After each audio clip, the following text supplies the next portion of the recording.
The 2009 NBA Draft Preview presented by EA Sports is in your eye. Los Angeles Clippers style. They of the Pacific Division.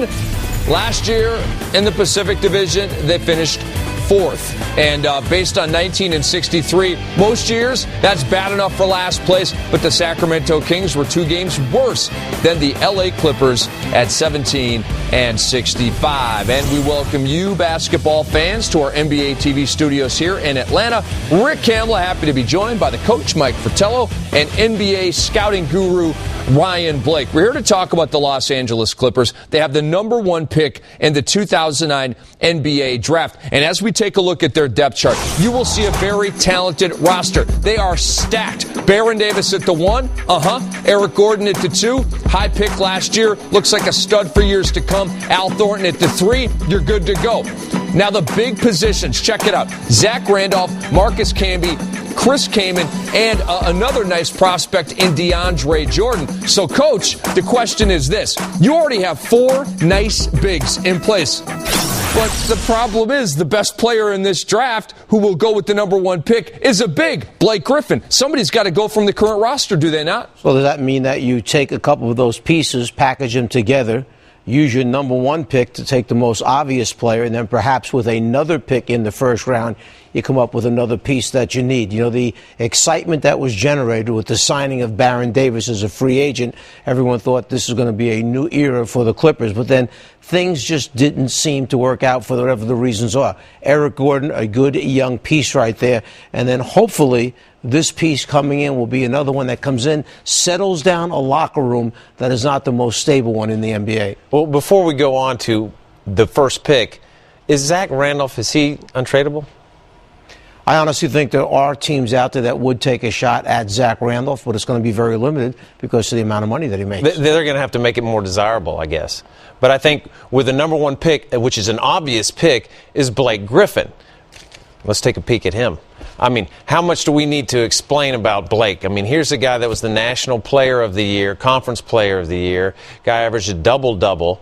I mean, he is an extreme athlete, and he is built for speed. He's built for strength. He's probably one of the best athletes here, and he obviously earned everything that he had here.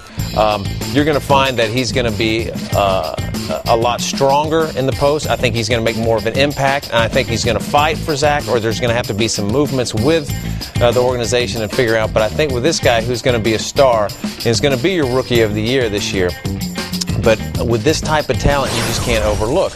Now let's take a peek at his strengths. He's a great low post player.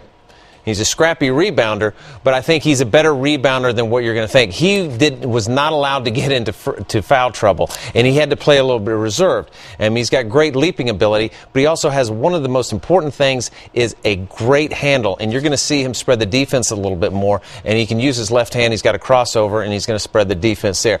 Now look at the weaknesses that we have here. He's injury prone. Well, I think he's a tough kid too. You know, besides the fact that he's diving all over the place and he's scrappy. So poor free throw shooter at 59%. That can be improved.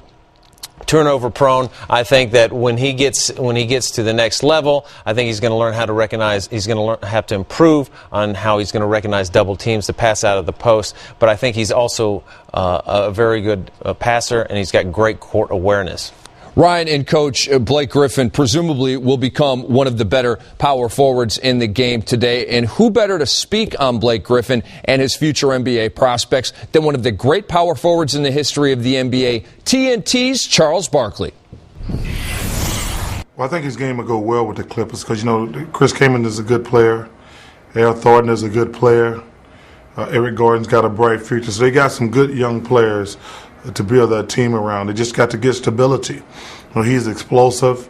He's a terrific rebounder. He's got a great physical body. Once he adds a little range to his game, he's going to have a bright future.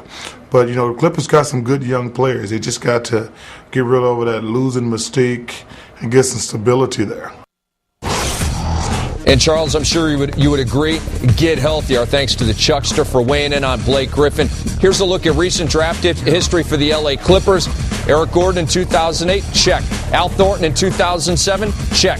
2006, Paul Davis, check please. 2005, Yaroslav Korolev, check please. And 2004, Sean Livingston, man, he was on his way to having a nice career until he blew out his knee, and now he is just trying to get his NBA career back on track. So the LA Clippers are in the rear view mirror. You know they're taking Blake Griffin number 1 overall, but tune into NBA TV for pre and post draft coverage, and we have you covered obviously on NBA.com as well.